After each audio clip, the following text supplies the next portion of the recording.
Hello dear students, कैसे हैं आप सब। इस वीडियो में बात करेंगे हम क्लास 11th के चैप्टर नंबर 2 की, जिसका नाम है motion in a straight line. इस चैप्टर का यह पहला लेक्चर होने वाला है, जिसमें हम कुछ इंपॉर्टेंट टॉपिक को देखेंगे, साथ में करेंगे जेई मेंस और नीट में आए हुए पीवाईक्यू को। ठीक है ना, तो स्टार्ट करते हैं वीडियो। देखिए, इस चैप्टर का नाम है motion in a straight line. ये जो वर्ड है मोशन, इसकी स्टडी हम किस में करते हैं? तो फिजिक्स की एक ब्रांच होती है, फिजिक्स की क्या है, एक ब्रांच होती है जिसे हम मैकेनिक्स कहते हैं। क्या बोलते हैं? मैकेनिक्स। मैकेनिक्स में क्या करना होता है? स्टडी अबाउट मोशन, स्टडी कह लीजिए या नॉलेज कह लीजिए। तो मैकेनिक्स में हम क्या करते हैं? मोशन की स्टडी करते हैं। और मैकेनिक्स को 3 पार्ट में डिवाइड किया गया है। पहला है स्टैटिक्स, दूसरा है काइनेमेटिक्स, दूसरा क्या है? काइनेमेटिक्स, और तीसरा है डायनामिक्स। इतनी बात समझ आ गई आपको कि मैकेनिक्स में हम किसकी स्टडी करते हैं? मोशन की करते हैं। मैकेनिक्स को 3 पार्ट में डिवाइड किया गया है। एक स्टैटिक्स होता है, एक काइनेमेटिक्स होता है और एक डायनामिक्स होता है। स्टैटिक्स में हम जो स्टडी करते हैं, जब ऑब्जेक्ट रेस्ट में होती है। ऑब्जेक्ट कब हो? रेस्ट में हो। रेस्ट में क्यों रहती है, उसके क्या क्या रीजन है, वो सब हम स्टैटिक्स में पढ़ते हैं। काइनेमेटिक्स में हम पढ़ते हैं कि मोशन में ऑब्जेक्ट कैसे आई, या मोशन के जब ऑब्जेक्ट कैसी हो, मोशन में हो। तो हम ये कह सकते हैं जब ऑब्जेक्ट मोशन में हो, जब इसकी स्टडी की जाती है तो उसे हम काइनेमेटिक्स में करते हैं। यानी ऑब्जेक्ट कहाँ है? रेस्ट में है, तो स्टैटिक्स में इसके बारे में स्पेशली पढ़ा जाता है। अगर वो मोशन में है तो इसे काइनेमेटिक्स में पढ़ते हैं। और इसके रीजन या कॉज कह सकते हैं, कॉज ऑफ मोशन, यानी रेस्ट से मोशन में क्यों आई, इसके जो रीजन है वो किस में पढ़ते हैं? हम डायनामिक्स में पढ़ते हैं। तो आज जो चैप्टर है, ये चैप्टर आता है काइनेमेटिक्स में। किस में आता है? काइनेमेटिक्स में। तो इसके बारे में हमें क्या पढ़ना है? मोशन के बारे में पढ़ना है। और कैसे पढ़ना है? स्ट्रेट लाइन पढ़ना है। नेक्स्ट चैप्टर आपका मोशन इन ए प्लेन भी है। अब देखिए, मोशन के बारे में पढ़ना है तो इसके साथ साथ कुछ फिजिकल क्वांटिटी होती हैं, जिनको आपको इनमें रिलेशन क्या होता है, यानी काइनेमेटिक्स में हमें क्या पढ़ना है? मोशन के बारे में। और मोशन पढ़ने के लिए कुछ फिजिकल क्वांटिटी हैं जिन्हें हमें पढ़ना होता है। उनके बारे में ये देखना होता है कि उनमें सभी में रिलेशन क्या है, किस तरीके से कैलकुलेट करते हैं। जिसमें से मान लीजिए एक डिस्टेंस है, कि डिस्टेंस के बारे में पढ़ना है हमें। डिस्टेंस है, डिस्प्लेसमेंट है, वेलोसिटी है, स्पीड है, इन सब के बारे में, ईटीसी एक्सीलरेशन है, इन सब के बारे में हमें पढ़ना होता है काइनेमेटिक्स में। यानी हम कहें तो चैप्टर 2 जो है काइनेमेटिक्स का पार्ट है। किसका पार्ट है? काइनेमेटिक्स का पार्ट है। और इसमें हमें इन सभी फिजिकल क्वांटिटी के बारे में पढ़ना होता है और इनके बीच में रिलेशन देखना होता है और इनके बेस करने हमें कुछ क्वेश्चन। तो आज का जो लेक्चर होने वाला है ये इन सभी पर डिपेंड होने वाला है। तो देखिए, बात करते हैं सबसे पहले रेस्ट की। रेस्ट क्या होता है? आपसे कोई पूछे कि व्हाट इज द रेस्ट या मीनिंग ऑफ रेस्ट, देखिए रेस्ट का मीनिंग क्या होता है। जैसे मान लीजिए कोई एक ऑब्जेक्ट है, चलिए मान लीजिए मैं यहाँ पर कार लिख देता हूँ। एक कार है, आपने देखा कि 0 टाइम पर, 0 नहीं, चलो मैं 10 सेकंड बोल रहा हूँ। आप कहीं खड़े हैं बस स्टेशन पर और आपने देखा एक कार है और वो 10 सेकंड पर आपके आंखों के सामने है। कुछ देर बाद क्या करती है वो कार, कुछ देर बाद आप देखना यहां पर आ जाती है और टाइम हो जाता है 15 सेकंड। ठीक है ना, तो 10 सेकंड पे कार आपके सामने थी, 15 सेकंड पर वहां पर चली गई। तो आपको सीधा सीधा क्लियरली दिखाई दे रहा है कि कार यहां से चल के गई है, तो इसने मोशन की है। क्या किया इसने? मोशन। ये टाइम चेंज हो गया, टाइम चेंज हो गया। और आप बस स्टैंड पे खड़े थे और वहां से कार चली गई, यानी वो सराउंडिंग के कंपेयर में क्या होगी? सराउंडिंग के रेस्पेक्ट में कार वहां से चली गई। तो इसको हम कहते हैं, यहां से यहां तक जो हुआ इसको कहेंगे हम मोशन। क्या कहेंगे इसे? मोशन। रेस्ट क्या होता है? जैसे टाइम जब 10 सेकंड था, आपने देखा कार यहाँ है, टाइम 11 सेकंड हुआ, आपने देखा कार यहाँ है। यानी टाइम तो बढ़ता जाए, टाइम बढ़ता जाए और कोई भी ऑब्जेक्ट अपनी पोजीशन में चेंज ना करे विद रेस्पेक्ट टू टाइम और सराउंडिंग। यानी जैसे मैं आपके सामने खड़ा हूं, मान लीजिए 2 सेकंड तक मैं ऐसे खड़ा रहा। अब 2 सेकंड में आप ऑब्जर्व कीजिए कि टाइम इंक्रीज हुआ, बिल्कुल हुआ। यानी जितनी सेकंड हो रही थी उसमें 2 सेकंड क्या हो गई? प्लस हो गई। तो मैं वही हूँ, अपनी पोजीशन में ही हूँ। तो 2 सेकंड इंक्रीज हो गई, टाइम चेंज हो गया। तो टाइम चेंज हो गया, पर टाइम के रेस्पेक्ट में मेरी पोजीशन चेंज नहीं हुई तो इसको हम रेस्ट कहेंगे। क्या कहेंगे? इसको रेस्ट कहेंगे। अगर उन 2 सेकंड में मैं मूव करता रहता तो उसको हम मोशन कहते हैं। क्या कहते हैं? मोशन। तो हम ये कह सकते हैं कि रेस्ट क्या होता है और मोशन क्या होता है। तो रेस्ट का मीनिंग होता है if the position of an object does not change with respect to its surrounding, और यहाँ पर आप इट्स सराउंडिंग के साथ साथ आप लिख सकते हैं respect to time, is called rest state. ठीक है ना।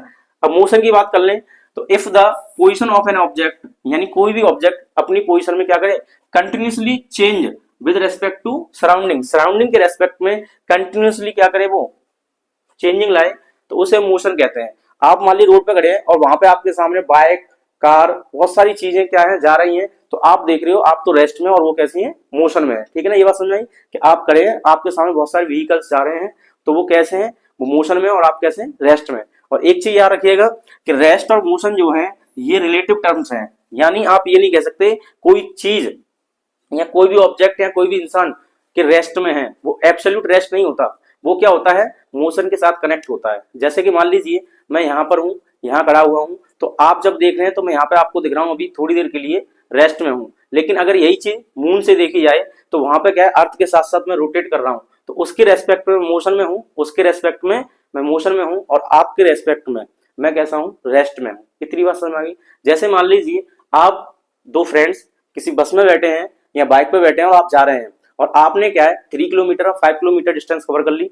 अब कवर करने के बाद आपसे कोई पूछे वहां पे कि आप दोनों एक दूसरे के रेस्पेक्ट में रेस्ट में हो या मोशन में, तो आप कहेंगे कि हम जहां पहले थे, जहां पर पहले थे तो वहां पर भी साथ थे, और 3 किलोमीटर डिस्टेंस कवर करने के बाद जहां पर आए हैं, फाइनल पोजीशन में आए हैं, वहां पर भी साथ में ही हैं, तो हम दोनों ने मोशन नहीं की। लेकिन जहां से आपने स्टार्टिंग पॉइंट किया था, जहां से आपने स्टार्ट किया था, वहां पर खड़े हुए किसी इंसान से पूछेगा तो वो कहेगा मेरे सामने अभी ये दोनों यहाँ से गए हैं, तो उसके लिए आप कैसे हो गए, मोशन में हो गए, और आप अपने एक दूसरे मतलब एक दूसरे के रेस्पेक्ट में कैसे हो गए, रेस्ट में हो गए। तो रेस्ट और मोशन जो है कैसे रिलेटिव टर्म्स हैं। इतनी बात समझ में आ गई। तो इस तरीके से हम रेस्ट और मोशन को समझ सकते हैं। बात आती है टाइप्स ऑफ मोशन की। तो ये टाइप्स ऑफ मोशन में 3 टाइप की मोशन होती हैं। एक होता है वन डायमेंशन, तो 1D मोशन कहते हैं इसे, वन डायमेंशनल मोशन। दूसरी होती है 2D मोशन बोलते हैं इसे, और तीसरी को क्या कहते हैं हम, 3D मोशन। क्या कहेंगे इसे, 3D मोशन। तो 3 टाइप की मोशन होती हैं अकॉर्डिंग टू डायरेक्शंस, यानी आप कह सकते हैं 1 डायमेंशनल मोशन, 2 डायमेंशनल मोशन और 3 डायमेंशनल मोशन। देखिए 1 डायमेंशनल मोशन क्या होती है, जब कोई ऑब्जेक्ट, जैसे रोड पर कोई कार जा रही है, बाइक जा रही है, स्कूटी जा रही है, कुछ भी चल रहा है, यहाँ तक कि हम भी जाते हैं तो स्ट्रेट लाइन में चलते हैं। यहाँ आप देखेंगे रेल जो है, ट्रेन जो है पटरियों पे चलती है, तो उसकी जो मोशन है वो 1 डायमेंशनल हो जाएगी, यानी जो लीनियर होती है। लीनियर का मतलब देखिए यहाँ पे आ रहा लाइन, जो लाइन में मूव करे, लाइन में एक ही लाइन में मोशन करे आगे पीछे, तो इसे हम कह सकते हैं 1 डायमेंशनल मोशन। इतनी बात समझ आ गई आपको। यानी कोई आपसे पूछे कि 1 डायमेंशनल मोशन क्या होती है, जो एक ही डायरेक्शन में मूव करे, उसको क्या कहते हैं हम, 1 डायमेंशनल मोशन में काउंट किया जाएगा। ठीक है ना। दूसरा देखिए 2 डायमेंशनल क्या होता है, जो एक्स एक्सिस के और वाई एक्सिस दोनों में मूव करे। जैसे मान लीजिए एक बॉल लीजिए और आप उसे थ्रो कीजिए, इस तरीके से आप फेंकेंगे तो बॉल क्या है, वो बॉल ऐसे आएगी। आपने मान लीजिए यहाँ से एक बॉल को लिया, ये बॉल है, और आपने फेंक दिया यहाँ पर, तो ये पॉइंट बी है और यहाँ पर बॉल थी ए पर, तो ये जो बॉल गई है, ध्यान सुने, ये एक्स कोऑर्डिनेट, एक्स एक्सिस और वाई एक्सिस दोनों में मूव की है। तो ऐसी कंडीशन में इसे कहते हैं प्रोजेक्टाइल मोशन। क्या बोलते हैं इसे, प्रोजेक्टाइल मोशन कहते हैं। तो प्रोजेक्टाइल मोशन हो या कहते हैं सर्कुलर मोशन, तो ये दोनों जो है 2 डायमेंशनल मोशन होती हैं, जो एक्स एक्सिस पर और वाई एक्सिस पर, यानी 2 एक्सिस पर, कम से कम वाई नहीं जेड भी हो सकता है, तो 2 एक्सिस पर क्या करे, वो मोशन करे, उसे हम 2D मोशन कहते हैं। तीसरा देखिए 3D मोशन। 3D मोशन क्या होती है, जितने भी motion of molecules of gases, यानी हमारे सराउंडिंग में जितनी भी गैस हैं उनके मॉलिक्यूल्स जो मोशन करते हैं वो तीनों एक्सिस पर करते हैं, इसलिए उन्हें 3D में गिना जाता है। या कहते हैं ऑब्जेक्ट मूव्स इन स्पेस, यानी स्पेस में जो भी है, जैसे मान लीजिए पतंग का उड़ाना, यानी काइट को जो उड़ाते हैं वो भी 3D में काउंट होगा। या कोई और भी चीज, जितने भी वर्ड्स हैं जो आकाश में उड़ते हैं, स्पेस में उड़ते हैं, उन्हें भी हम किस में काउंट करेंगे, 3D मोशन में करेंगे। ये बात आपको समझ में आ गई। ठीक है, देखिए नेक्स्ट बात करते हैं कि डिस्टेंस और डिस्प्लेसमेंट क्या होता है। तो डिस्टेंस और डिस्प्लेसमेंट क्या होता है, जैसे मान लीजिए हमारे पास एक पॉइंट है ए, ये आपका घर है, ये आपका घर है और आपको जाना है स्कूल। कहाँ जाना है आपको? स्कूल जाना है। तो घर से स्कूल जाने के लिए बहुत सारे रास्ते होते हैं। घर से स्कूल जाने के लिए बहुत सारे रास्ते होंगे। तो देखिए, एक तो होता है कि घर से वो सीधा सीधा चला जाए, एक रास्ता आपके पास ये हो गया। एक रास्ता ऐसे घूम के आ जाए, ये दूसरा रास्ता हो गया। एक इधर से भी आ सकता है, ये तीसरा रास्ता हो गया। ये बहुत सारे रास्ते होंगे, हम यहाँ पर सिर्फ 3 की बात करेंगे। तो यहाँ पर जब आप यहाँ घर से चलते हो, मान लीजिए आप 7 AM पर आप घर से चले और आपका स्कूल 8 AM का है और आपको 8 AM पर स्कूल पहुंचना है। तो आपने क्या किया, 7 AM से 8 AM तक आप स्कूल पहुंच गए। तो 1 घंटे आपने क्या की, मोशन की। क्या की? मोशन। अब मोशन जो कर रहे हो, तो होम यानी घर से लेके स्कूल तक, घर से लेके स्कूल तक, ये जो बीच में क्या है, इसे हम पाथ कहेंगे। क्या कहेंगे इसे? पाथ। तो घर से लेके स्कूल तक आप जो पहुंच रहे हो, जिस पाथ से जा रहे हो, जिस पाथ से जा रहे हो, उस पाथ की जो लेंथ होगी, तो लेंथ ऑफ पाथ क्या कहेंगे हम इसे? Length of path. और लेंथ ऑफ पाथ का नाम ही होता है डिस्टेंस। क्या कहते हैं इसे? डिस्टेंस। समझ आ गई ये बात? यानी कोई भी पाथ, आप कहीं पर भी जा रहे हैं, कैसे भी जा रहे हैं, शॉर्टकट से हमें कोई मतलब नहीं, कैसे भी जाइए, तो आप जैसे भी चलेंगे और अपनी डेस्टिनी तक पहुंच जाएंगे। तो वहां पर पहुंच गए तो उस जिस भी रास्ते से जाएंगे, जिस भी पाथ को कवर करेंगे, उसकी जो लेंथ होगी, उसी लेंथ को हम डिस्टेंस कहते हैं। क्या बोलते हैं? डिस्टेंस। ये बात समझ आई कि डिस्टेंस क्या होता है, कि आप कहां से चले, इनिशियल पॉइंट देखिए, और कहां पर जाना है वो फाइनल पॉइंट देखिए, और किसी भी रास्ते से चले जाइए, उस रास्ते की जो लेंथ होगी, उस लेंथ का नाम होता है डिस्टेंस। ठीक है ना? तो हम ये कह सकते हैं डिस्टेंस क्या है? एक लेंथ है। डिस्टेंस क्या है? एक लेंथ। और लेंथ को हम मीटर में मेजर करते हैं, यानी यूनिट जो होती है लेंथ की मीटर होती है। तो डिस्टेंस की भी यूनिट क्या हो जाएगी? मीटर हो जाएगी। यानी सेंटीमीटर भी होती है, mm भी होती है, किलोमीटर भी होती है, पर हम ऐसा यूनिट यूज करते हैं, इसलिए डिस्टेंस को हम मीटर लिखते हैं। ठीक है ना? तो डिस्टेंस क्या है? एक लेंथ है। अब बात आती है डिस्प्लेसमेंट की। कोई आपसे पूछे कि डिस्प्लेसमेंट क्या है, तो डिस्प्लेसमेंट क्या होता है, ये ध्यान रखिए, ये डिस्टेंस ही होती है, पर शॉर्टकट होती है, शॉर्टेस्ट डिस्टेंस। क्या होती है? Shortest distance between initial point two between नहीं, आप यहाँ पे फ्रॉम वर्ड यूज कीजिए, from initial point two final point, initial point two final point. ठीक है? तो इस तरीके से आपसे कोई भी अगर पूछता है कि डिस्प्लेसमेंट क्या होता है, तो आप कह सकते हैं shortest distance from initial point two final point. अब देखिए, है तो ये डिस्टेंस ही, डिस्प्लेसमेंट क्या है? डिस्टेंस ही है। अब डिस्टेंस है तो यूनिट की बात कर लें, तो डिस्प्लेसमेंट की भी यूनिट क्या हो जाएगी? मीटर हो जाएगी। इतनी बात समझ, दोनों का यूनिट क्या हो जाएगा? मीटर हो जाएगा। क्यों? कि देखिए, रास्ते की लंबाई जो लेंथ ऑफ पाथ जो है वो डिस्टेंस होती है, और डिस्टेंस शॉर्टकट हो जाए, कैसी हो जाए? शॉर्टकट हो जाए, तो इस शॉर्टकट को हम क्या कहेंगे? डिस्प्लेसमेंट कहेंगे। क्या कहेंगे? डिस्प्लेसमेंट। अब इनमें जानने वाली बात यह है कि डिस्प्लेसमेंट शॉर्टकट तो होता है, कैसे शॉर्टकट होता है? जैसे मान लीजिए यहां पर मैं आपको एक क्वेश्चन दे रहा हूं, उसको समझिए पहले, उससे आपका ये डिस्टेंस और डिस्प्लेसमेंट दोनों क्लियर हो जाएंगे। फिर इसके बाद कुछ इंपोर्टेंट क्वेश्चन भी करेंगे। तो देखिए, मान लीजिए ये ए बी सी डी, ये कोई एक रेक्टेंगल है, या चलिए आप इसको समझ लीजिए।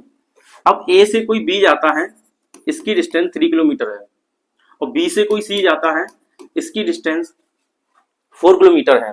तो कोई भी मूविंग ऑब्जेक्ट जो है ए से सी पर गई है, तो वो ऐसे गई है। कहां से कहां गई है? पहले गई है ए से बी, ए से कहां पहुंची? वो बी पर, और बी से कहां पहुंची? वो सी पर। तो देखिए, ये वाला पाथ और ये वाला पाथ, कितने पाथ हो गए? 2। अब पाथ की लेंथ क्या है? यहां पर देखिए 3 किलोमीटर, तो यहां लिख देंगे 3 किलोमीटर प्लस यहां पर कितना है? 4 किलोमीटर। दोनों लेंथ को हमने ऐड कर दिया। अब लेंथ को ऐड कर दिया तो टोटल कितना आ जाएगा? 7 किलोमीटर। तो ये जो है, हमने क्या किया? Length of path A B की, length of path B C की, सबको ऐड कर दिया। तो लेंथ ऑफ पाथ क्या होता है? लेंथ ऑफ पाथ होता है डिस्टेंस। क्या होता है? ये डिस्टेंस। इतना क्लियर हुआ? तो डिस्टेंस क्या होती है? जितना भी रास्ता आप चल रहे हो, जितना भी पाथ आप कवर कर रहे हो, उसकी लेंथ का सम कर दो, वही आपका आंसर हो जाएगा। ये बात ध्यान रखिएगा कि डिस्टेंस हमेशा पॉजिटिव होती है और ये कभी जीरो नहीं होती। Distance never be zero. ठीक है? तो ना तो ये नेगेटिव होगी और ना ये जीरो होगी। जब जीरो ही नहीं होगी तो नेगेटिव भी नहीं हो सकती, कॉमन सी बात है। तो ये डिस्टेंस का आप आंसर निकालेंगे इस कंडीशन में, तो आंसर आ जाएगा आपका 7 किलोमीटर। अब बात कर लें डिस्प्लेसमेंट की। किसकी बात कर लें? डिस्प्लेसमेंट। तो देखिए डिस्प्लेसमेंट क्या हुआ, तो डिस्प्लेसमेंट होता है शॉर्टकट। अब एक मूविंग ऑब्जेक्ट तो ऐसे गई, पहले ए से बी और बी से सी। एक कह रहा है मूविंग ऑब्जेक्ट कि मैं तो सीधा जाऊंगा यानी शॉर्टकट, तो आपको दिखाई दे रहा है ये रास्ता शॉर्टकट होगा, ये एसी वाला रास्ता कैसा होगा? शॉर्टकट। तो डिस्प्लेसमेंट यहां पर हो जाएगा एसी। क्या हो जाएगा? एसी। और आप यहां देख सकते हैं ये एंगल कितना होगा? 90। 90 के सामने जो होता है वो होता है हाइपोटेनियस। क्या होता है? हाइपोटेनियस। अगर आप इसे एंगल कवर कर एंगल मानेंगे तो एंगल थीटा है, तो इसके सामने ये क्या हो जाएगा? ये हो जाएगा परपेंडिकुलर, और जो लास्ट में बचता है वो क्या हो जाता है? बेस। ठीक है। अब हमें एसी निकालना है, तो एसी निकालने का मतलब हमें हाइपोटेनियस निकालना है। अब हाइपोटेनियस निकालना है तो हाइपोटेनियस का फॉर्मूला होता है रूट में perpendicular square plus base square. तो इसका स्क्वायर करेंगे 4 का तो कितना आ जाएगा? 16, और 3 का करेंगे तो कितना आ जाएगा? 9। तो 16 और 9 कितने हो गए? 25, और 25 का आ जाएगा 5 किलोमीटर। कितना आ जाएगा? 5 किलोमीटर। अब आप एक चीज देखिए, डिस्प्लेसमेंट और डिस्टेंस में कौन सा ज्यादा है? तो डिस्टेंस ज्यादा है 7 किलोमीटर, और होगी भी। डिस्प्लेसमेंट कैसा है? कम है, तो ये शॉर्टकट हो गया नहीं हो गया? शॉर्टेस्ट डिस्टेंस हो गई है। तो शॉर्टेस्ट डिस्टेंस जो होगी उसी को हम डिस्प्लेसमेंट कहते हैं। क्या ये बात समझ में आ गई आपको? ठीक है। तो बस इतना ही था, डिस्टेंस और डिस्प्लेसमेंट को समझना आसान कि इस तरीके से हम कर सकते हैं। आप हमेशा याद रखिएगा कि डिस्प्लेसमेंट की वैल्यू डिस्टेंस से हमेशा छोटी होगी। कैसी होगी? छोटी। छोटी होगी। दूसरी बात, इक्वल हो सकती है, इक्वल हो सकती है। डिस्प्लेसमेंट और डिस्टेंस इक्वल हो सकते हैं, या डिस्प्लेसमेंट डिस्टेंस से छोटा हो सकता है। ठीक है ना? बराबर होगा, इक्वल होगा, या छोटा होगा यानी स्मॉल होगा। तो हम इस कंडीशन को आपको क्वेश्चन में कभी कभी पूछ लिया जाता है, तो याद रखना डिस्टेंस इक्वल होती है किसके? डिस्प्लेसमेंट के। डिस्प्लेसमेंट। तो डिस्प्लेसमेंट के डिस्टेंस कैसी होती है? इक्वल हो सकती है। मे और मे नॉट भी ध्यान रखना। और दूसरी बात, डिस्टेंस की वैल्यू हमेशा डिस्प्लेसमेंट से ज्यादा आएगी। डिस्प्लेसमेंट से कैसी आएगी? ज्यादा आएगी। और इन दोनों कंबाइन करके लिखेंगे, तो कंबाइन करके लिखेंगे तो आपको पता लगेगा। आप कुछ ऐसे लिख सकते हैं कि डिस्टेंस ग्रेटर देन और इक्वल टू डिस्प्लेसमेंट। ठीक है ना? याद रखना। तो डिस्टेंस हमेशा डिस्प्लेसमेंट से ज्यादा होगी, डिस्टेंस हमेशा डिस्प्लेसमेंट से ज्यादा होगी, और कहीं पर हो सकता है कि डिस्प्लेसमेंट डिस्टेंस के इक्वल हो। अब इक्वल कब होता है? जैसे मान लीजिए यहां पर एक रोड है, ये ए पॉइंट है, ये बी पॉइंट है, और ये मान लीजिए सी पॉइंट है। यहां तक की डिस्टेंस 5 किलोमीटर है, और ये है आपकी 3 किलोमीटर। अब मैं आपसे कहूं कि कोई एक इंसान ए से बी जाता है, कहाँ जाता है? ए से बी, और फिर बी से सी जाता है, तो डिस्टेंस क्या हुई? तो आप डिस्टेंस बता सकते हैं, डिस्टेंस कितनी हो जाएगी? ए से बी गया यानी 5 किलोमीटर, फिर बी से सी गया तो कितना हो गया? 3, तो ये कितना हो गया टोटल? 8 किलोमीटर। तो डिस्टेंस आ गई। अब मैं आपसे कहूं इसी कंडीशन में डिस्प्लेसमेंट निकालिए, तो आप डिस्प्लेसमेंट क्या निकालेंगे? Displacement initial point two final point. तो इनिशियल पॉइंट ये है, फाइनल पॉइंट ये है, और शॉर्टकट डिस्टेंस देखनी है। डिस्प्लेसमेंट का क्या होता है? शॉर्टेस्ट डिस्टेंस देखनी होती है। तो शॉर्टेस्ट आपको दिखाई दे रहा है, एक ही रोड है, और तो कोई रास्ता है नहीं है, तो कोई रास्ता नहीं है, तो आपको ऐसे ही चलना पड़ेगा। तो ये भी टोटल कितना आ जाएगा? 8 किलोमीटर आ जाएगा। इस कंडीशन में हम ये कह सकते हैं कि डिस्टेंस और डिस्प्लेसमेंट कैसे हैं? इक्वल होते हैं। ठीक है ना? अब देखिए, तो इन्हें एक एक करके इनकी डेफिनेशन देख लेते हैं। द लेंथ ऑफ पाथ क्या होता है? The length of path covered by the object in A given time of interval. ये क्या होता है? डिस्टेंस होता है। डिस्प्लेसमेंट क्या होता है? देखिए, शॉर्टेस्ट डिस्टेंस क्या होता है? Shortest distance from initial point two final point, यानी इनिशियल पॉइंट से फाइनल पॉइंट तक की जो शॉर्टेस्ट डिस्टेंस होती है उसे हम डिस्प्लेसमेंट बोलते हैं। क्वांटिटी ये स्केलर होती है। स्केलर के लिए मैं आपको बता दूं कि जिसके पास सिर्फ मैग्नीट्यूड हो, क्या हो? मैग्नीट्यूड हो ओनली, तो उन्हें हम क्या कहेंगे? उन्हें हम कहते हैं स्केलर क्वांटिटी। ठीक है। तो यहां पर डिस्प्लेसमेंट की बात कर लें तो ये वेक्टर होता है। वेक्टर का मीनिंग क्या होता है? जिसके पास मैग्नीट्यूड हो प्लस क्या हो? डायरेक्शन हो। क्या हो? डायरेक्शन हो। तो मैग्नीट्यूड प्लस डायरेक्शन दोनों जिसके पास होती है उसे हम वेक्टर कहेंगे। It can never be negative और जीरो, यानी अभी आपको बताया था कि डिस्टेंस जो है कभी जीरो नहीं हो सकती और ना कभी नेगेटिव हो सकती है। But displacement it can be negative, positive और जीरो। ये जीरो भी हो सकता है, पॉजिटिव भी हो सकता है और नेगेटिव भी हो सकता है। यूनिट आप समझ ही गए होंगे कि डिस्टेंस एक लेंथ होती है, तो लेंथ की यूनिट मीटर, तो डिस्प्लेसमेंट की भी मीटर हो जाएगी। अब देखिए जीरो कब होता है, जैसे आप अपने घर से स्कूल गए, आपका स्कूल मान लीजिए 10 किलोमीटर है, तो आप घर से स्कूल गए और फिर छुट्टी होने के बाद आप वापस घर पे आ गए, तो मैंने आपसे पूछा कि कितना डिस्टेंस आपने कवर किया, तो 10 किलोमीटर जाने में, 10 किलोमीटर आने में, टोटल को ऐड कर दो तो 20 किलोमीटर आपकी डिस्टेंस निकल के आ जाएगी। अब पूछा जाए डिस्प्लेसमेंट क्या हुआ, तो डिस्प्लेसमेंट में आपको ये देखना है इनिशियल पॉइंट और फाइनल पॉइंट के जो शॉर्टेस्ट डिस्टेंस है उसको आपको देखना है। तो इनिशियल पॉइंट कहाँ था, आप घर से चले थे, पहला पॉइंट वही है, और आखिर में कहाँ आ गए, आप घर पर आ गए, तो डिस्प्लेसमेंट हो गया जीरो। इनिशियल पॉइंट और फाइनल पॉइंट एक ही जगह पर है, इसलिए डिस्प्लेसमेंट हो जाएगा जीरो। दुनिया में आप कहीं पर भी घूम लीजिए, घर से निकले और दुनिया घूमकर घर पर आ गए, तो आपका डिस्प्लेसमेंट जीरो हो गया। ये बात समझ में आ गई। इस तरीके से हम डिस्टेंस और डिस्प्लेसमेंट को देख सकते हैं। देखिए क्वेश्चन है, the numerical ratio of displacement to the distance covered is always आपको 4 ऑप्शन गिवन है। तो देखिए अभी मैंने आपको बताया था कि डिस्टेंस जो है, डिस्टेंस ग्रेटर देन और इक्वल टू होती है किसके, डिस्प्लेसमेंट के। किसके होती है, डिस्प्लेसमेंट के। ये बात आप ध्यान रखें, डिस्टेंस हमेशा डिस्प्लेसमेंट से ज्यादा होगी और इक्वल हो सकती है। अब देखिए ये पूछा था numerical ratio of displacement to the distance, यानी डिस्प्लेसमेंट हमें क्या निकालना है, डिस्प्लेसमेंट अपॉन डिस्टेंस, इसका रेशियो निकालना है। तो डिस्प्लेसमेंट अपॉन डिस्टेंस का रेशियो निकाल के क्या आएगा, देखिए मैं इस डिस्टेंस को उठा के इधर भेज दूं, तो जब ये डिस्टेंस इधर जाएगी तो डिस्प्लेसमेंट अपॉन डिस्टेंस हो जाएगा, तो ये क्या हो जाएगा, greater than and equal to, यहाँ पे क्या बचेगा, 1 बचेगा। क्या बचेगा यहाँ पर, 1। अब इसके हिसाब से ध्यान से सुनना, यहाँ पे पूछा है the numerical ratio of displacement to distance पूछा है, डिस्टेंस टू डिस्प्लेसमेंट नहीं पूछा। तो आप यहाँ पे लैंग्वेज में फंस मत जाना, वरना आंसर गलत हो जाएगा। तो 1 क्या है, ग्रेटर होता है रेशियो के, किसके रेशियो के, डिस्प्लेसमेंट और डिस्टेंस के। तो यहाँ पे ऑप्शन देखिए लेस देन 1, तो लेस देन 1 हो सकता है, इक्वल टू 1, इक्वल टू 1 नहीं होगा, इक्वल टू और लेस देन 1, यानी देखिए ये जो इसका रेशियो है डिस्प्लेसमेंट और डिस्टेंस का, ये क्या है, लेस देन है और इक्वल है, तो हम ये कह सकते हैं इक्वल टू और लेस देन, ये आंसर सही हो जाएगा आपका। इसमें देख लीजिए 4 को चेक कर लीजिए, तो इक्वल टू और ग्रेटर देन 1, तो ये क्या रेशियो 1 से ग्रेटर है, नहीं है, क्योंकि ये जो साइन देखिए इस साइड आ रहा है, ये जो साइन है इस साइड आ रहा है, इसका मतलब 1 जो है ग्रेटर है, 1 कैसा है, ग्रेटर। तो हम कह सकते हैं इक्वल है, देखिए इक्वल का साइन है, ये वाला साइन किसका, इक्वल का, तो हम कहते हैं इक्वल टू और लेस देन 1, तो इक्वल हो सकता है और लेस देन 1 हो सकता है, तो ऑप्शन नंबर सी इस क्वेश्चन का राइट आंसर हो जाएगा। ठीक है ना। चलिए नेक्स्ट बात करते हैं, a moving object covered 3 kilometre distance in east and then turn to left 4 kilometre, find distance and displacement. तो ये जो अभी समझाया था वही क्वेश्चन है, ईस्ट वेस्ट नॉर्थ साउथ आप पहले दिखाएं, ये मान लीजिए ऑरिजिन है, राइट साइड हमेशा ईस्ट होता है, इसके अपोजिट वेस्ट, ऊपर जो आप नॉर्थ लिखते हैं और यहाँ पर क्या लिखेंगे, साउथ।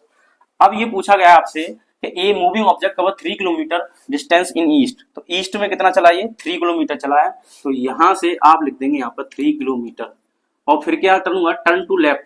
अब ऐसे जा रहा था, टर्न हो गया इस साइड, अब कितना चला, टर्न हो गई ये 4 किलोमीटर चला है, तो 4 किलोमीटर चला, ये चला दीजिए, तो यहाँ से डिस्टेंस कितनी आ जाएगी, 7 किलोमीटर।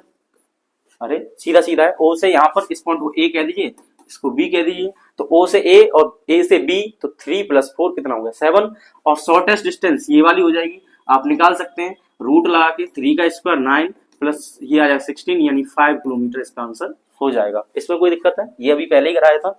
चलिए नेक्स्ट क्वेश्चन की तरफ चलते हैं। नेक्स्ट क्वेश्चन है, a particle is moving in a circular path of radius small r, then find the distance and displacement for every case. तो इसकी जो डिस्टेंस, वो रेडियस जो दी है आपको, स्मॉल r दी है, कितनी दी है, स्मॉल r, ठीक है, स्मॉल r दी है आपको, और पूछा है फ्रॉम ए टू बी, तो ए टू बी यहां से यहां तक, ये वाला ध्यान सुनना, ये वाला हिस्सा होता है ना फ्रॉम ए टू बी, यानी 1/4 ऑफ द पाथ। अगर ए से कोई भी मूविंग ऑब्जेक्ट घूम के कहां पर आ जाती, ए पर आ जाती, ए से घूम के कहां पर आ जाती, ए पर आ जाती, तो हम कह सकते हैं उसने एक साइकिल कंप्लीट कर ली, यानी पूरा एक साइकिल कंप्लीट कर लिया। और एक साइकिल के लिए अगर डिस्टेंस की बात करते, किसकी बात करते, डिस्टेंस की बात करते, तो इसके सरकमफ्रेंस के इक्वल हो जाती। फिर से सुनिएगा, ए से चलता और घूम के कहां पर आ जाता, ए पर ही आ जाता। ए से चलता और घूमकर ए पर ही आ जाता तो आप ये कहते कि उसने एक साइकिल यानी पूरा एक चक्कर पूरा कर लिया। और एक चक्कर पूरा करने में उसने कितनी डिस्टेंस कवर की, तो डिस्टेंस क्या हुई, ए से घूम के ए पर आना, सरकमफ्रेंस को कंप्लीट करना, तो डिस्टेंस हो जाती है सरकमफ्रेंस के इक्वल। अब लेकिन क्या हुआ है, वो ए से बी गया है और ए से बी गया है, इसका मतलब आप ये कह सकते हैं ए से बी जो है इस पूरे सरकमफ्रेंस का 1/4 है। कितना है, 1/4। तो हम ए बी की बात कर लें तो ए बी क्या आ जाएगा, 2 पाई आर अपॉन 1/4 यानी 4 से डिवाइड कर दीजिए। हमें क्या करना है, पूरी सरकमफ्रेंस को 4 इक्वल पार्ट में डिवाइड करना है। पूरी सरकमफ्रेंस को कहां पर डिवाइड करना है, 4 इक्वल पार्ट में डिवाइड करना है। तो 4 से डिवाइड कीजिए, ये 2 से 2 टाइम्स हो जाएगा तो ये आ गया आपका पाई आर अपॉन 2। तो पाई आर अपॉन 2 आ गया तो हम ये कह सकते हैं ये जो हो जाएगा पाई आर अपॉन 2 हो जाएगा क्या, ए से बी। और बी से सी की बात कर लें तो ये भी पाई आर अपॉन 2, सी से डी की बात कर लें तो ये भी पाई आर अपॉन 2 और ये भी पाई आर अपॉन 2। इसमें कोई दिक्कत है आपको, तो इसमें दिक्कत भी होनी भी नहीं चाहिए। यानी पूरे सरकमफ्रेंस को हमने 4 पार्ट में डिवाइड कर लिया। तो अब निकालनी है हमें डिस्टेंस। क्या निकालनी है, डिस्टेंस। तो पहले केस की बात करते हैं, तो पहले केस में हमें निकालना है डिस्टेंस। तो यहां आ जाएगा डिस्टेंस पहले केस में। तो डिस्टेंस क्या हो जाएगी, ए से बी गया है, कहां गया है, ए से बी। तो ए से बी गया है तो ए से बी कितना हो जाएगा, देखो यहां से ए से बी ये वाला कितना हिस्सा है, पाई आर अपॉन 2। तो डिस्टेंस क्या हुई, पाई आर अपॉन 2। इसमें कोई दिक्कत नहीं होनी चाहिए। अब पूछा है डिस्प्लेसमेंट, क्या पूछा साथ में, डिस्टेंस के साथ साथ आपको डिस्प्लेसमेंट भी निकालना है। तो डिस्प्लेसमेंट निकालेंगे तो एक तो ये जो मूविंग ऑब्जेक्ट थी वो ऐसे गई, ए से गई बी पर, इससे बेहतर था वो ऐसे सीधी चली जाती। ठीक है ना, कैसी आती, वो सीधी चली जाती। तो सीधी जाती तो हम इससे बड़ी आसानी से सॉल्व कर सकते थे। तो देखिए यहां पर, तो यहां पर क्या करना है, यहां से ये कुछ ऐसे सीधे जा सकती थी। जब ये सीधे जाएगी तो आप देख सकते हैं ये कैसा एंगल हो जाएगा, 90 का। इसके सामने क्या हो जाएगा, हाइपोटेनियस। और ओ से ए तक कितना हो जाएगा, ये आर रेडियस। और ओ से बी तक कितना हो जाएगा, ये भी आर हो जाएगा। चलिए इसको मैं यहां बना के दिखाता हूँ। ये कुछ ऐसे हो जाएगा, ये जो जा रहा था ये पॉइंट बी है, ये ए है और ये क्या आपका ओ। तो ये 90 एंगल, इसके सामने ये एच हो गया, ये रेडियस हुई और ये भी रेडियस हुई। तो जब हम शॉर्टकट देखेंगे तो ए से भी सीधा जाता और सीधा जाता तो आपको पता है ये 90 के सामने क्या हो जाएगा, हाइपोटेनियस। और हाइपोटेनियस निकालेंगे तो रूट में R square plus R square आ जाएगा और इसको ऐड करेंगे तो ये हो जाएगा 2r स्क्वायर, आर बाहर आ जाएगा, रूट में बचेगा 2, तो r रूट 2 आ जाएगा। डिस्प्लेसमेंट कितना आ जाएगा इसका, डिस्प्लेसमेंट। तो डिस्प्लेसमेंट आ गया आपका रूट में R square plus R square, ये कितना हो जाएगा रूट में 2r स्क्वायर। तो रूट हट जाएगा r से तो r रूट 2 इसका आंसर हो जाएगा। पहले क्वेश्चन का आंसर ये हो गया। सेकंड में देखिए a टू c। अब देखिए a से c पर जाना है तो a से c यहां तक जाना है। तो मैं आपसे कहूंगा कि a से c जब ऐसे जाओगे तो ध्यान देखिए पूरे सरकमफ्रेंस का a से c हाफ है, a से c क्या है, हाफ। तो हम कह सकते हैं यहाँ पर जो डिस्टेंस आएगी, यहाँ पर जो डिस्टेंस आएगी पूरे सरकमफ्रेंस का हाफ कर दीजिए तो कितना आ जाएगा, पाई आर। अरे कितना आएगा, पाई आर आएगा। सीधी सी बात है कि ए से घूमकर ए पर आता तो 2 पाई आर कवर करता। अब वो ए से घूमकर कहां पर रुक गया है, सी पर रुक गया है। तो ए से आकर सी पर रुका है, इसका मतलब पूरे सर्कुलर पाथ का उसने हाफ कवर किया है। तो 2 पाई आर का हाफ कर दीजिए तो यहाँ पर आ जाएगा डिस्टेंस पाई आर। डिस्प्लेसमेंट की बात कर ले तो यहाँ आ जाएगा डिस्प्लेसमेंट। डिस्प्लेसमेंट देखिए इतना घूमने की कोई जरूरत ही नहीं थी। डिस्प्लेसमेंट होता शॉर्टकट, ऐसे सीधा जाता बिल्कुल ऐसे, यहाँ ए से ओ जाता और ओ से सी जाता। तो यहां से यहां तक ए से ओ, ए से ओ और ओ से सी। तो ए से ओ क्या रेडियस आर और ओ से सी क्या है, ये भी आर। तो आंसर आ जाएगा इसका 2r यानी डायमीटर के इक्वल। ठीक है ना, ये बात समझ आ गई। इसी तरीके से आपको a टू d निकालना है, a टू d निकालना है। तो a टू d निकालेंगे, देख क्या करेगा, ये यहाँ से ए बी फिर बी सी फिर सी डी। तो तीसरे क्वेश्चन को भी मैं यहाँ सॉल्व कर देता हूँ, फोर्थ खुद से कीजिएगा। तो यहाँ पर निकालेंगे डिस्टेंस।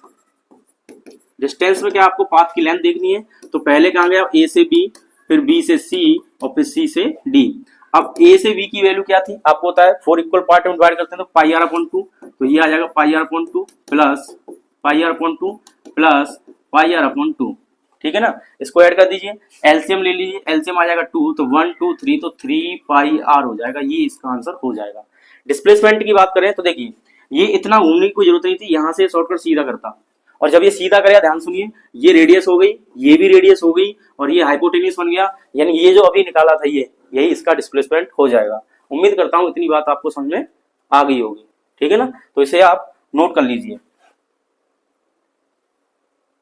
कर लिया नोट। देखिए नेक्स्ट क्वेश्चन देखिए, a particle moves in a circle of radius R from A to B as shown in figure, the distance covered by the object is.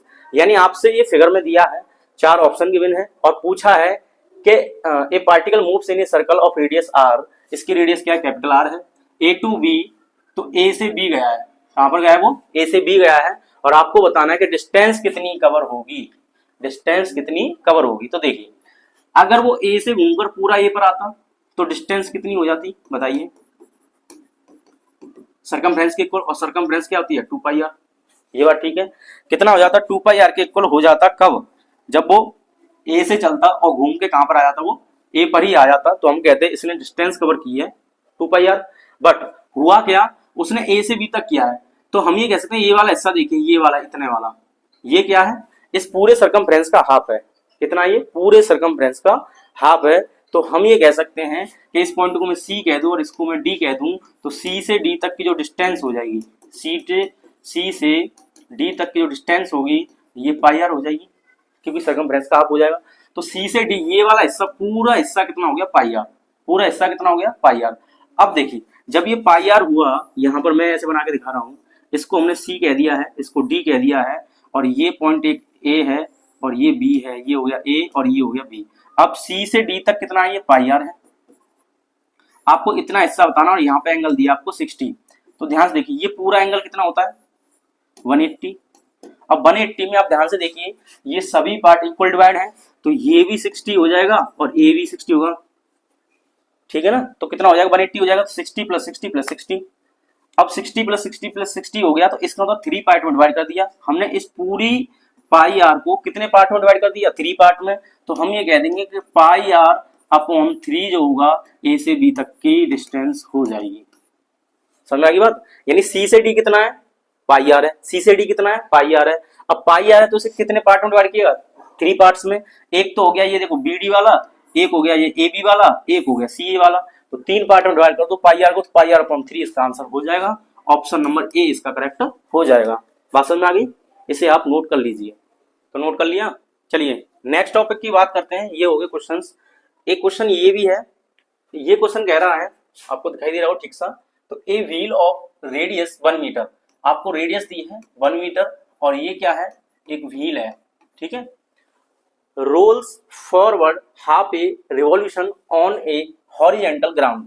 तो ये एक हॉरिजेंटल ग्राउंड है, इस पे आपको क्या दिया है, इस पे आपको दिया है एक रोल्स दिया है, तो मैं कुछ इसे रोल्स को कुछ ऐसे दिखा देता हूँ, ठीक है।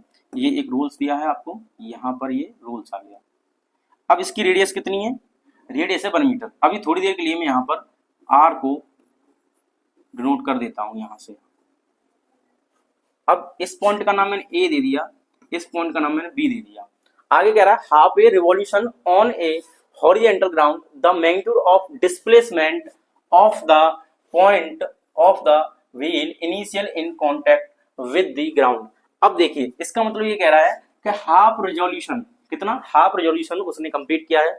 तो यहां से ये घूम के कुछ ऐसे आ जाएगा, फिर से सुनिए, ए बी जो था ये घूम के ऐसे हो जाएगा, यानी बी पॉइंट मान लीजिए यहां पर आ गया, तो हम ये कह सकते हैं ये पूरा जो व्हील है ये हाफ रोटेट हो जाएगा। जब बी पॉइंट ऊपर था, जब ये नीचे आएगा, आएगा नहीं आएगा, तो ये पूरा ऐसे हो जाएगा। तो यहाँ पर मैं एक और बना के दिखा देता हूँ आपको, ये कुछ ऐसे आ जाएगा, ये यहाँ पर बी पॉइंट पर, तो बी पॉइंट यहाँ आ गया।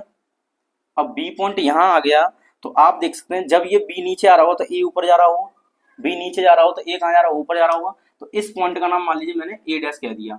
तो यहाँ से यहाँ तक ये कितना चला होगा, देखिए यहाँ से यहाँ तक कितना चला होगा, ए से बी, यानी पूरा घुमा। ये जो लाइन थी, फिर से सुनिए, ये जो लाइन थी, ये जो रेड, इसका जो डायमीटर है, ये डायमीटर होके ऐसा हो गया। तो हम ये कह सकते हैं यहाँ से यहाँ तक कितना हो जाएगा, ये इतनी डिस्टेंस कवर करेगा, ये वाला हिस्सा, इतना हिस्सा तो कवर करेगा ये।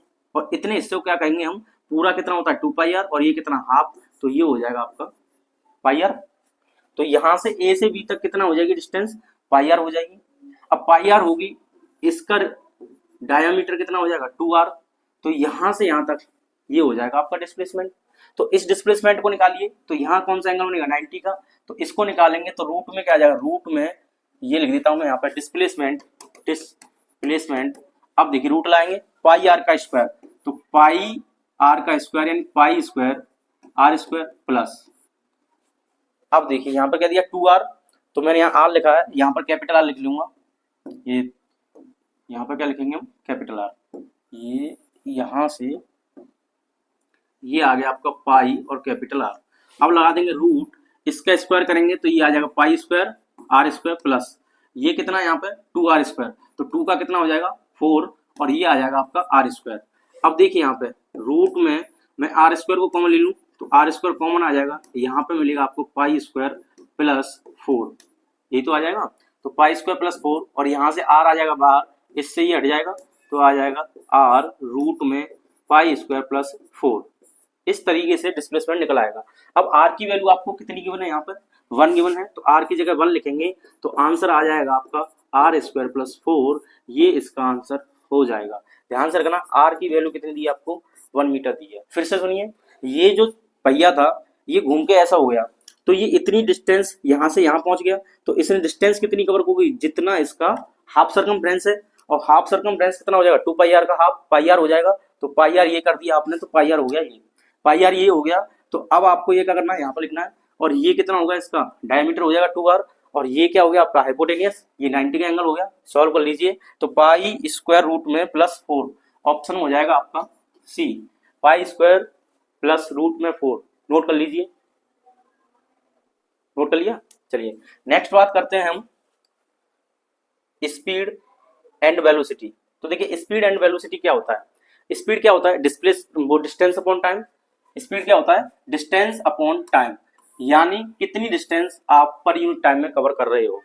डिस्प्लेसमेंट क्या होता है, सॉरी वेलोसिटी क्या होती है, वेलोसिटी होती है डिस्प्लेसमेंट अपॉन टाइम। ये इसका फॉर्मूला होता है, ये आपको लर्न कर लेना है ताकि आने वाले क्वेश्चन को आराम से सॉल्व कर पाओ।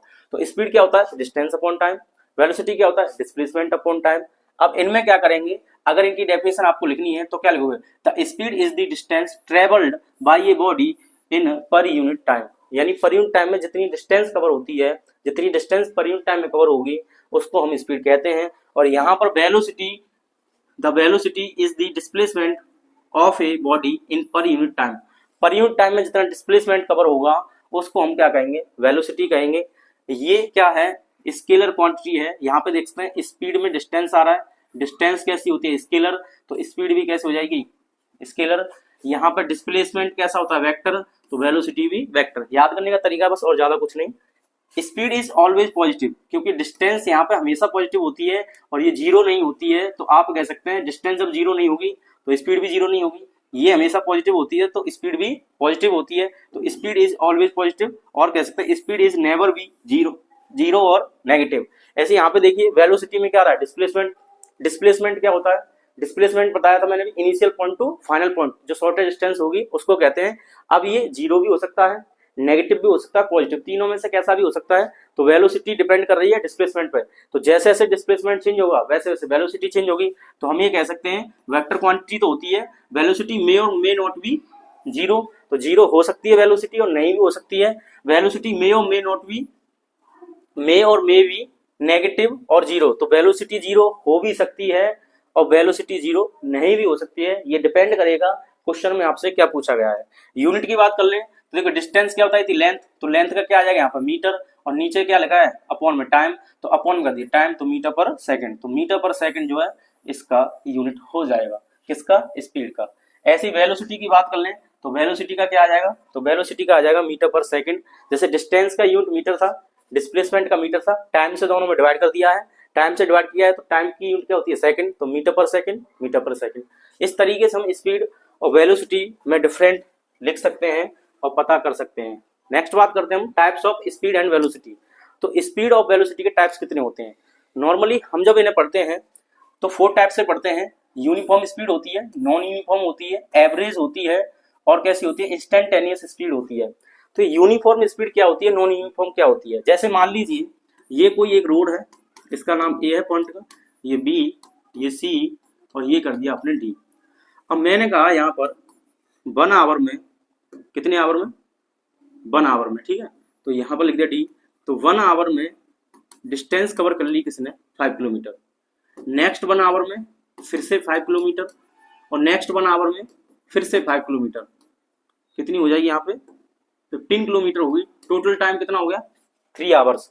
तो हर एक आवर में, हर 1 आवर चेंज होने में, 1 से 2 होने में कितना डिस्टेंस कवर हो जाती है, 5। तो हम ये कह सकते हैं सेम इंटरवल ऑफ टाइम में, सेम डिस्टेंस जो कवर होती है उसे हम कहते हैं स्पीड। क्या कहते हैं, सेम इंटरवल ऑफ टाइम में सेम डिस्टेंस अगर कवर होगी तो उसे हम कहेंगे यूनिफॉर्म, यानी इसमें कोई चेंज नहीं आएगा। पहले आवर में अगर आप 10 किलोमीटर चल रहे हो तो नेक्स्ट आवर में भी 10 चलोगे तो यूनिफॉर्म कहेंगे, नेक्स्ट में भी चलोगे तो 10, फिर नेक्स्ट में चलोगे तो 10, या यूं कहें कि इसमें कोई चेंज नहीं आएगा। जितना टाइम पहले जितना था, जितनी डिस्टेंस आपने पहले कवर की, मान लो 1 घंटे में कवर की 10 किलोमीटर, तो अगले घंटे में भी आपको 10 किलोमीटर कवर करना है, तब इसे यूनिफॉर्म कहा जाएगा। नॉन यूनिफॉर्म जस्ट इसका उल्टा होता है। पहले आवर में आपने 5 चला, नेक्स्ट आवर में आपने क्या कि स्पीड बढ़ा दी, तो यहाँ पे 5 से मान लीजिए 8 कर दिया। कितना कर दिया, 8 कर दिया। तो पहले आवर में 5 था, सेकंड आवर में कितना हो गया, 8। अगले आवर में आपने 15 कर दी, तो स्पीड इंक्रीज भी हो सकती है। और मान ली इससे आगे कहीं और जाना है, ये मान ली ई पॉइंट है, और आप नेक्स्ट आवर में 2 किलोमीटर चले, तो यहाँ स्पीड देखिए अप हो रही है, अप हो रही है, डाउन भी हो रही है। तो कम ज्यादा स्पीड जब हो जाए, टाइम का जो इंटरवल है वो सेम रहे, तो ऐसी कंडीशन में हम कहते हैं कि ये क्या है, नॉन यूनिफॉर्म स्पीड है। ऐसी वेलोसिटी के भी टाइप होते हैं, यहाँ से आप स्पीड हटा दोगे, वेलोसिटी लगा दोगे, यही टाइप्स किसके हो जाएंगे, वेलोसिटी के हो जाएंगे। तो इसमें हम बात करने वाले हैं एवरेज स्पीड की। तो एवरेज स्पीड का फॉर्मूला क्या होता है, एवरेज स्पीड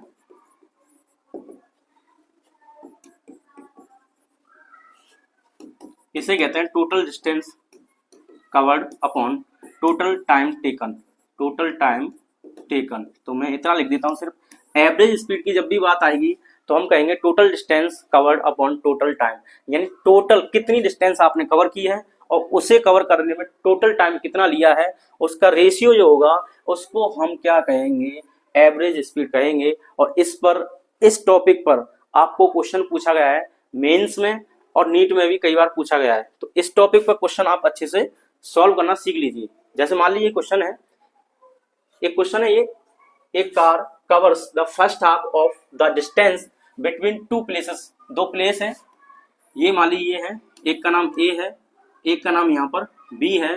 तो ये कह रहा है between 2 places at A speed of 40 kilometre per our.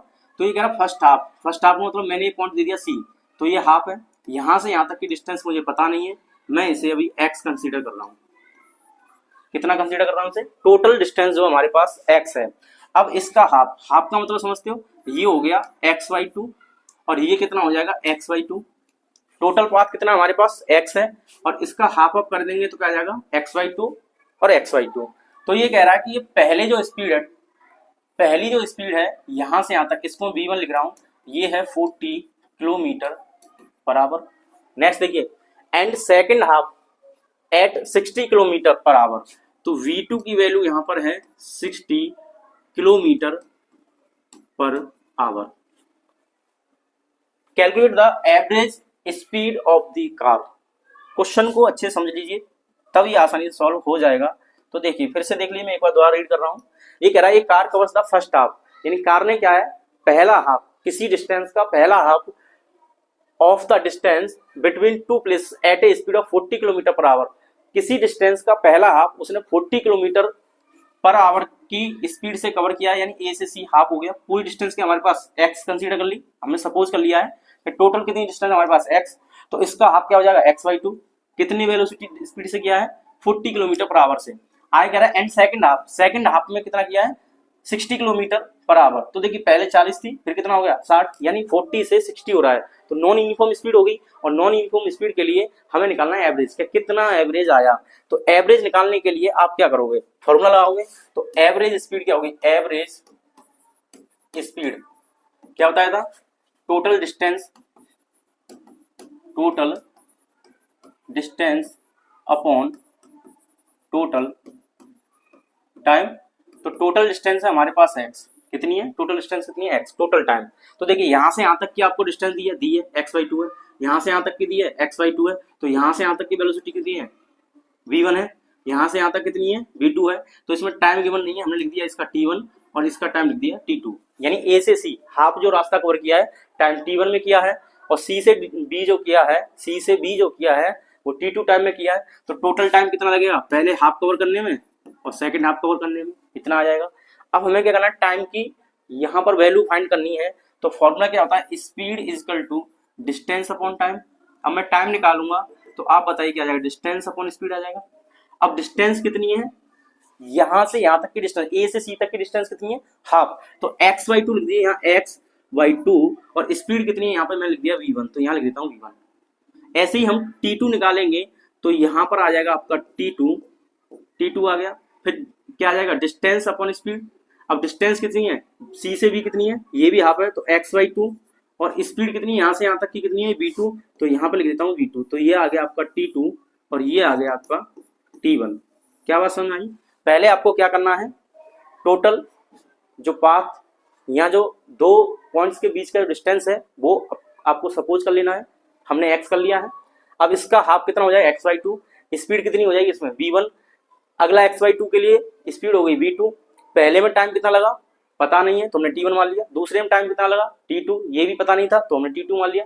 Time को जब ना दिया हो तो आपको t1 t2 मान लेना है। हो सकता है 3 पार्ट में डिवाइड करता है तो t3 भी आ जाता है। तो हम टाइम निकालेंगे, speed is equal to distance upon time से, टाइम इधर ट्रांसफर कर देंगे तो टाइम इज इक्वल टू क्या आ जाएगा, डिस्टेंस अपॉन स्पीड। अब डिस्टेंस पहला टाइम कहाँ है भाई, a से c तक का ही तो टाइम है t1, तो a से c तक का टाइम t1 है। तो यहाँ पर क्या करेंगे, डिस्टेंस कितनी होगी यहाँ से यहाँ तक की x/2, तो ये आ गया x/2, और यहाँ से यहाँ तक वेलोसिटी कितनी है, वो सॉरी स्पीड कितनी है यहाँ पर v1 है, तो यहाँ पर लिख दिया v1, तो x/2 और यहाँ लिख देंगे v1। अब दूसरा देखिए कितना हाफ है ये, तो हाफ x/2 लिख दिया हमने डिस्टेंस, और यहाँ पर स्पीड कितनी है, ये v2 है, तो यहाँ पर लिख देंगे v2, तो t1 t2 आ गया। अब इन्हें यहाँ पे पुट कर दीजिए, तो मैं यहाँ लिख देता हूँ, ये ऊपर था x, t1 की जगह लिख देंगे आप x/2 v1 प्लस x/2, ये आ जाएगा आपका v2। अब ध्यान से देखिए क्या यहाँ पर x/2 कॉमन हो जाएगा, बिल्कुल हो जाएगा। तो यहाँ लिख देंगे आप 1/v1 प्लस 1/v2। क्या x से x को खत्म कर दें, कर दीजिए। ये 2 कहाँ जाएगा, ऊपर जाएगा, तो ऊपर लिख दीजिए अपॉन में। ये क्या आ जाएगा 1/v1 प्लस 1/v2। तो इसका एलसीएम ले लूंगा, यहाँ आ जाएगा b1 v2। देखो b1 से b1 कटेगा तो यहाँ b2 आ जाएगा, और यहाँ लिख देंगे b1। एलसीएम लेना तो आता ही होगा। b1 plus b1 into v2 जो है कहाँ चला जाएगा, ऊपर चला जाएगा, तो ये आ जाएगा 2v1 v2 अपॉन, इसको मैं पहले लिख लूँ 1 को और 2 को लिख दूँ बाद में। तो ये फॉर्मूला निकल के आता है। आप कहेंगे तो आंसर तो आया नहीं है, तो आंसर कैसे निकालेंगे, तो ये याद रखना कि कोई भी आपको डिस्टेंस दियो उसका हाफ कवर करने में स्पीड अलग है, सेकंड हाफ कवर करने में स्पीड अलग है। तो आप डायरेक्ट फॉर्मूला लगाइए 2v1 v2 upon v1 plus v2, ठीक है ना। क्या लगाओ 2v1 v2 अपॉन में v1 प्लस v2, तो एवरेज स्पीड जो आ जाएगी, ध्यान सुनना, एवरेज स्पीड, इसे मैं ऐसे लिख देता हूँ स्पीड को, तो एवरेज स्पीड जो आ जाएगी 2v1 v2 upon v1 plus v2। अब देखिए 2 ऐसे ही रहेगा, v1 की वैल्यू क्या है, v1 की वैल्यू क्या बताइए, तो v1 की वैल्यू आपको दी है यहाँ पर 40, तो मैं यहाँ लिख के दिखाता हूँ। चलिए, तो v एवरेज यानी स्पीड एवरेज निकालनी है, तो 2v1। अब v1 की वैल्यू क्या, देखो यहाँ पे क्या है 2v1 v2, तो v1 कितना है आपके पास 40, तो मल्टीप्लाई कर दीजिए 40 से, और दूसरा क्या है 60 अपॉन 40 प्लस 60, ठीक है ना। देखिए 2v1 v2 अपॉन में v1 प्लस v2, तो 2v1 कितना 40, v2 कितना 60, और दोनों का सम करना है v1 प्लस v2 का, तो v1 प्लस v2 कितना हो जाएगा 100। तो अब इसे हम सॉल्व करेंगे तो ये कितना आ जाएगा, देखिए 2 मल्टीप्लाई 40 विद 60, 2 मल्टीप्लाई विद 40, और लिख देंगे यहाँ पर 60 अपॉन में ये आ जाएगा 100। 1 0 2 0 1 0 2 0 कट जाएंगे। अब यहाँ पे कितना बचा, देखिए 6 4 2, तो इसका मल्टीप्लाई कर दीजिए 2 इंटू 4 इंटू 6, और ये आ जाएगा 48। तो 48 किलोमीटर पर आवर इसका आंसर हो जाएगा। कितना आ जाएगा 48 किलोमीटर पर आवर, ठीक है, बात समझ में आ गई। तो याद रखना है कोई भी आपको डिस्टेंस फुल दियो उसका हाफ v1 स्पीड से, अगला हाफ v2 स्पीड से कवर कर रहा है, तो आपको जब भी एवरेज स्पीड निकालनी है तो ये फॉर्मूला यूज कीजिए, ये वाला 2v1 v2 upon v1 plus v2, ये इसका आंसर हो जाएगा, ठीक है ना। नेक्स्ट देखिए, ये देखिए जेईई मेन 2023 में 25 जनवरी मॉर्निंग शिफ्ट में क्वेश्चन पूछा गया। सेम क्वेश्चन वही था, एक कार ट्रेवल से distance of x with a speed v1 and then same distance x with speed v2 in the same direction the average speed of the car is। ये same question है, इसीलिए मैंने आपको ये पैटर्न में 40 और 60 लेके सॉल्व नहीं किया, मैंने आपको इस तरीके से कराया है ताकि आप इसे अब देखते ही कर दें। तो आंसर क्या आ जाएगा इसका 2v1 v2 अपॉन में v1 प्लस v2। ये बात समझ में, देखिए क्या आ रहा था 2v1 v2 अपॉन में v1 प्लस v2, तो इसका आंसर क्या आ जाएगा 2v1 v2 अपॉन में v1 प्लस v2। ये देखते ही कर दिया, तो आप इसे सॉल्व आसानी से कर सकते हो। नेक्स्ट क्वेश्चन देखिए, a vehicle travels 4 kilometre with speed of 3 kilometre per hour and another 4 kilometre with speed of 5 kilometre per hour, then its average speed is. तो देखिए इसको आप ऐसे समझिए, ये पॉइंट है ए, के बी और ये है सी। तो पहली डिस्टेंस कितनी है 4 किलोमीटर, सेकंड कौन सी है, ये भी 4 किलोमीटर है, और स्पीड कितनी दी है आपको, ये दी है आपको पहले दी है 3 किलोमीटर पर आवर। तो यहाँ पे लिख देंगे 3 किलोमीटर पर आवर, इसको मैं v1 बोल सकता हूँ। दूसरा दिया है आपको, ये दिया है 5 किलोमीटर पर आवर, तो 5 किलोमीटर पर आवर, इसको मैं v2 लिख सकता हूँ, कोई दिक्कत है नहीं है। तो v1 दिया है, v2 दिया है, सेम डिस्टेंस दी है, वही फॉर्मूला लगा देंगे शॉर्टकट वाला। क्या हो जाएगा, average speed is equal to 2v1 v2 upon v1 plus v2। आप इसे सॉल्व कीजिए और इसका आंसर कमेंट कर बताइए, ठीक है ना। तो अब देखिए नेक्स्ट क्वेश्चन की बात करते हैं। नेक्स्ट क्वेश्चन ये है, एन ऑब्जेक्ट, एक ऑब्जेक्ट है, क्या एक ऑब्जेक्ट है और वो क्या कर रही है, मोशन कर रही है। तो an object moves with speed v1 v2 and v3 along a line segment AB BC and CD respectively as shown in figure where AB equal to BC। यानी AB जितना BC के इक्वल है, तो मैं क्या यहाँ पर सेम लिख सकता हूँ कि यहाँ से ये x है तो ये भी x हो जाएगा, कोई दिक्कत है यहाँ पर नहीं होनी चाहिए, क्योंकि क्वेश्चन में पूछेगा ए बी और बी सी इक्वल है, तो ए से बी एक्स मान लिया, बी से सी भी एक्स मान लिया, एंड ए डी 3AB। तो ए से डी देखिए, ए से डी कितना है 3AB, और ए बी किसके इक्वल है, तो हम ये लिख सकते हैं ए बी इक्वल है बी सी के, 3BC भी लिख सकते हैं। यानी पूरा जो ए डी है इसे 3 पार्ट में डिवाइड कर दिया गया है। ए डी को कितने पार्ट में डिवाइड किया, 3 पार्ट में, तो ए डी का 3 पार्ट में डिवाइड करेंगे इक्वली, तो ये एक्स, तो इसको भी हम एक्स कह देंगे। यानी ए बी इक्वल टू आ जाएगा BC, और BC यानी CD, ये सब हो जाएगा x। यहां तक आप समझ लीजिए पहले। तो टोटल कितना है, x है, टोटल कितना है, x है। ये कह रहा है आपसे then average speed of the object will be. तो क्या करना है, फिर से वही आपको फॉर्मूला लगाना है एवरेज स्पीड का। तो एवरेज स्पीड इक्वल टू क्या होता है, total distance upon total time. तो total distance upon total time निकालेंगे। अब total distance upon total time को हम सॉल्व करते हैं। तो देखिए टोटल डिस्टेंस कितनी है, यहां से यहां तक कितनी है डिस्टेंस, ए से भी x है, यहाँ x और यहाँ पर भी x है, तो कितनी आ जाएगी 3x। तो ये आ गया आपका 3x, इतनी ठीक है।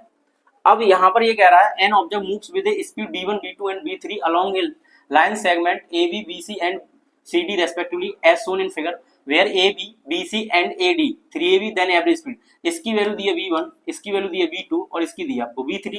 तो हमने क्या किया, हमें किसकी रिक्वायर पड़ेगी यहाँ पर टाइम की, तो ये हो गया t1, ये हो गया t2 और ये क्या हो जाएगा t3। तो यहाँ पर टोटल टाइम क्या लिखेंगे आप, t1 plus t2 plus t3, कोई दिक्कत है यहाँ तक। अब देखिए आगे क्या करेंगे, यहाँ पर लिख देंगे 3x अपॉन टाइम। कैसे निकालेंगे, फॉर्मूला बताया था मैंने, speed is equal to distance upon time.